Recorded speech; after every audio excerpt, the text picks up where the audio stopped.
இன்று தமிழக முதல்வர் அண்ணன் விஜய் தலைமையிலான முதலாவது அமைச்சரவை கூட்டம் நடைபெற்று முடிந்திருக்கிறது. இந்த கூட்டத்தில் முதலமைச்சர் அவர்கள் அனைத்து துறைகளுக்கும் அதாவது வரும் காலங்களில்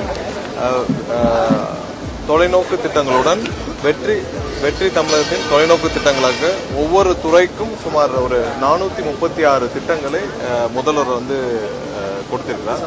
ஒவ்வொரு துறைக்கும் என்னென்ன இலக்கு, அதாவது எதை நோக்கி அவங்க பயணிக்கணும் அப்படின்னு ஒரு இலக்கை நிர்ணயிச்சிருக்கிறார்.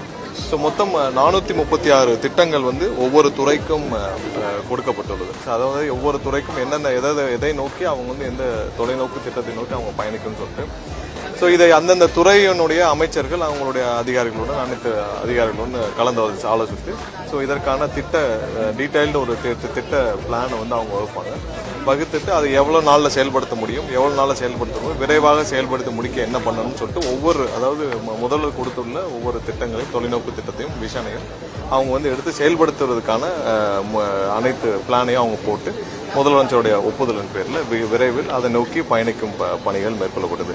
இதில் பாத்தீங்கன்னா இளைஞர்கள் மேம்பாடு, இளைஞர்களுடைய முன்னேற்றம், பெண்கள் மகளிர் மேம்பாடு மற்றும் விவசாயிகளின் வளர்ச்சி மற்றும் மீனவர்களின் வளர்ச்சி மற்றும் நல்ல ஒரு ஆட்சி, அதாவது லஞ்ச லாவணி மற்றும் நல்ல ஒரு ஆட்சி, போதை இல்லாத தமிழகம் மற்றும் அனைத்து துறைகளுக்கும் இதே மாதிரியான ஒரு தொலைநோக்கு பார்வையுடன் முதலமைச்சர் அவர்கள் வகுத்து கொடுத்திருக்கார். மொத்தம் 436 திட்டங்கள் கொடுக்கப்பட்டுள்ளது. இது எல்லாமே எங்களுடைய தேர்தல் வாக்குறுதிகள் கொடுக்கப்பட்டதை சேர்த்து மொத்தம் 436 திட்டங்கள், ஓவராலா மொத்தம் 436 திட்டங்கள் கொடுக்கப்பட்டுள்ளது.